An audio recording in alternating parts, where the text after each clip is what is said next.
안녕하세요. 반갑습니다. 이번은 기영도 시인의 시로 찾아왔어요. 너는 처음에 기영도 시인을 어떻게 알게 됐어? 초등학생 때 음, 버스에 시 같은 게 적혀 있잖아. 음, 거기서 기영도 시인을 처음 봤어. 어땠어? 어둡고 약간 음, 멋있다 이런 생각을 했던 것 같아. 기영도 시인 하면 딱 떠오르는 단어가 고통? 지독한 고통이 느껴지지. 이 시절을 추억하는 시는 굉장히 고통스럽잖아. 가난 때문에. 그 고통이 사람들로부터 많은 공감을 받아내는 게 아닐까. 같은 인간 대 인간 개인사 쪽으로 봤을 때는 굉장히 고통스러웠을 것 같거든. 어머니가 일을 하셨는데 아버지는 아프셨고, 그래서 아버지의 약값으로 거기다가 다 투자를 했는데 한 살 위에 누이가 죽은 걸 계기로 기영도가 시를 쓰게 됐잖아. 어린 시절이 그렇게 행복하진 않았을 것 같고. 가난으로 인한 트라우마가 있었을 것 같아. 너무나 그 시 면면에 묻어나는 그 고통이 다 가난으로 인해서 그런 것 같거든. 20살 이후에는 대학교도 되게 좋은 대학을 갔잖아. 연세대학교. 연세대학교를 갔고, 그리고 졸업하고 바로 중앙일보 기자가 됐고, 그래서 이후에는 전환할 수 있는 그런 능력도 갖췄고, 실제로 그렇게 됐기도 했단 말이야. 그런데 고통에 계속 갇혀있다는 느낌이 많이 들었단 말이야. 너는 가난으로 인한 트라우마가 있었을 것 같고, 뇌에 지독한 외상 사건으로 인해서 뭔가 상처가 한번 남잖아? 그러면 그 흔적만으로도 통증을 느낀대. 그 비슷한 상황만 느껴줘도 계속 고통으로 느꼈던 게 아닐까.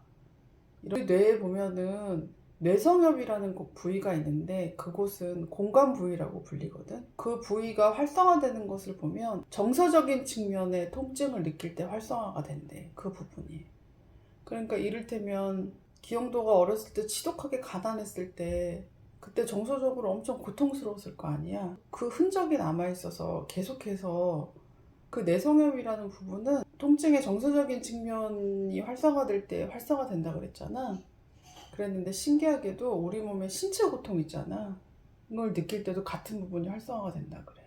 이어져 있는 건가? 우리가 정서적으로 고통을 느낄 때나 신체적 고통을 느낄 때나 같은 고통을 느낀다는 거지. 그런 정서적인 고통도 인간한테 굉장히 큰 고통을 준다는 거지. 또 하나는 시대적인 영향도 있었을 것 같아. 1979년도에 대학을 들어갔거든. 그러니까 80년대 때 기영도가 대학생을 했던 거잖아. 독재 정권 아래서 민주화에 대한 열망이 되게 컸을 때였잖아. 계속해서 뭔가 되게 투쟁하고 그 암울한 희망을 잘 느낄 수 없는 기영도 문학관도 갔다 왔잖아. 나는 기영도가 너무 고통스러워해서 힘들게 살았다고만 생각했지. 작품 활동을 열심히 했다는 거는 미처 생각을 못했어. 활약이 대단했더라, 그지? 또 하나 인상적이었던 건 거기 가면 기영도 옛날 통지표, 상장 이런 게 다 보관되어 있잖아. 그런 거 보면 기영도의 엄마는 참 여러모로 되게 열심히 살았던 인물이지 않았나. 자식의 역사를 엄마가 그대로 되게 소중하게 생각하고 보관하고 있다라는 증거잖아. 기영도 문학관 처음에 입구에 가면 기영도 커다란 사진과 함께 시 두 편이 있잖아. 엄마 걱정이랑 빈집. 특히 빈집 네가 좋아하는 시잖아, 그치? 그 두 시는 워낙 유명하고 되게 좋은 시긴 하지만 오늘은 우리가 고른 시는 다른 시지? 각자 한 편씩 시를 골라보기로 했는데 그 기영도가 1989년도 3월쯤에 죽었잖아. 그리고 5월에 입속의 검은잎이라는 유고 시집이 발간됐지. 그렇지. 기영도는 살아생전에는 시집 발간을 못했고 시집이 89년도에 나오는데 엄마가 90년도 초중반에 기영도를 알게 됐다는 건 입속의 검은잎이 소위 대박을 친 거. 20대 초반에 엄마가 처음 입속의 검은잎을 보고 그때부터 좋아했던 시를 엄마는 오늘도 골랐거든. 위에서 중얼거리다라는 시집이고 이 시집은 기영도 죽은 지 30주년을 기념하는 책으로 위험한 가게의 1969를 살펴보면 이 시는 6개의 장으로 이루어진 산문시야. 1장, 2장, 3장 이런 식으로 장이 나눠져 있고 이 시를 읽고 나면 뭔가 소설을 한 편 읽고 난 듯한 그 중에서 엄마는 5장에 있는 시를 잠깐 소개할 건데 선생님 가정 방문은 가지 마세요. 저의 집은 너무 멀어요. 그래도 너는 반장인데 집에는 아무도 없고요. 아버지 혼자. 낮에는요. 방과 후 긴 방죽을 따라 걸어오면서 나는 몇 번이나 책가방 속의 월말고사 상장을 생각했다.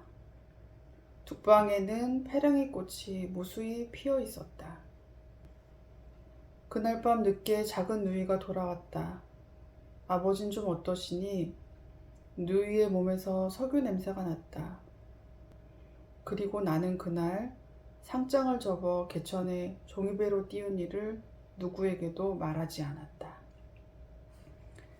위험한 가게 1969기 때문에 기영도가 10살 무렵을 회상하고 지은 시 같은데 10살 무렵에 그때 기억이 엄마는 잘 나거든, 비교적. 그래서 그때 어느 생각을 하고 살았는지 어떤 정도의 정신연령이었는지 이를 좀 가늠할 수 있는데 이 10살짜리가 느꼈을 이 절망감, 슬픔 이런 게 많이 느껴져서 되게 가슴이 아팠던 것 같아. 어린아이가 초등학교 3학년짜리가 공부를 잘해갖고 상을 받았잖아. 선생님이 가정방문을 가져가라는데 듣고 말린단 말이야. 얼마나 자기 집을 보여주기 싫었으면. 초등학교 3학년이 사는 세상에서 학교에서 상을 받고 선생님한테 사랑받고 이건 정말 최고 아니야? 나도 아주 어렸을 때 잠깐 동안 그 학교가 멀어가지고 한 20-30분 거리를 걸어 다닌 적이 있었거든, 논두렁길을. 이 시를 보면서 엄마도 그거가 되게 생각이 나는 거야. 그 길을 초등학교 3학년짜리 아이가 내향적이고 뭐 긴 논두렁 방죽길을 혼자서 집에 터벅터벅 걸어갔을 그 심정. 선생님이 가정방문 온다는데 그것을 굳고 말리고 그 시험을 잘 봐서 상을 받았는데 집에 가도 칭찬해줄 사람도 없고 무의미하다 생각해서 상장을 접어서 그 개천에 종이배로 띄운 그 슬픔. 나는 1988년에 나온 너무 큰 등받이 의자 다시 겨울판화 7을 골랐어. 너무 큰 등받이 의자 깊숙이 오후 가늘은 고드름 한 개 앉혀놓고 조그만 모빌처럼 흔들거리며 아버지 또 어디로 도망치셨는지 책상 위에 조용히 누워 눈뜨고 있는 커다란 물그림, 가득 찬란한 햇빛의 손. 그 속에 나는 모든 것이 커 보이던 나이였다. 수수밥같이 침침한 마루, 얇게 접히며 학자풍 오후 나란히 짧은 세모잠, 가난한 아버지. 왜 항상 물그림만 그리셨을까? 낡은 커튼을 열면 양철 추녀 및 저벅저벅 걸어오다 불현듯 멎는 눈의 발. 수염투성이 투명한 40. 가난한 아버지. 왜 항상 물그림만 그리셨을까? 그림 밖으로 나올 때마다 나는 물 묻은 손을 들어 눈부신 겨울 햇살을 차마 만지지 못하였다.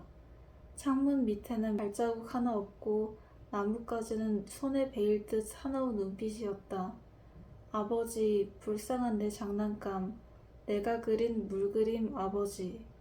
색상을 특정하는 단어가 없는데도 어떤 색상인지 상상이 되고 단어 선택도 굉장히 끌렸어. 엄마는 제일 인상적인 단어가 물그림. 이 시에서는 아버지는 왜 물그림을 그리셨을까? 라고 나오지만 기영도한테 아버지가 물그림 같은 존재가 아니었을까? 물그림은 처음엔 그리면 이렇게 보이지만 사실은 금방 날아가 버리잖아. 말라서. 아버지란 존재가 그렇게 기영도한테는 되게 힘이 없고 존재가 아니었을까? 그것에 대한 슬픔? 지금의 기영도가 물로 아버지를 그리면서 과거를 회상하고 있는 것 같은 느낌이 들었어. 겨울판화 시리즈도 기영도 어린 시절 회상하면서 쓴 시잖아. 겨울판화 7인데 이게 그 당시 때 기영도가 아버지 하면 떠오르거나 인상, 느낌이 그렇게 힘이 없는, 자기한테 힘이 되어주지 못하는 물그림 같은 아버지가 아니었을까. 그 아픔을 이제 성인이 돼서 이렇게 녹여낸 게 아닐까. 마지막으로 하고 싶은 말 있어? 발가락이 닮았다 얘기할 때 했었던 것 같은데 시대가 작가에게 얼마나 중요한지 한 번 더 깨닫게 된 것 같아. 가난하고 산업화 막 그때 여기 보면 아까 위험한 가게도 보면은 누나한테 성교 냄새가 났다. 그때 막 공장에서 어린 사람들도 막 다 같이 그냥 일을 할 때였거든. 그때는 고생스럽고 가난하고 이 시대에 그 시대를 거쳐서 이제 좀 비로소 성인이 되는데 80년대 또 어떤 민주화에 대한 열망 이런 것 때문에 투쟁과 시위의 시대, 또 암울했던 시대를 보냈잖아. 그 시대를 우린 살고 있지 않지만 그렇다고 우리가 아픔을 느끼지 않는 건 아니잖아. 그렇지. 모든 시대를 살면서도 사람들은 다 아픔과 고통을 느끼고 자기 삶은 누구나 다 힘들고 고통스럽잖아. 그렇기 때문에 시대가 다르더라도 글들을 보면서 공감을 느끼고 위로를 받고 그래. 오늘 시가 조금 무거워서 그런지 우리 마음도 좀 무거웠던 것 같아. 그래, 오늘도 수고했고 다음번에 또 다른 영화나 시로 다시 또 얘기하자고. 다음에 또 만나요. 안녕.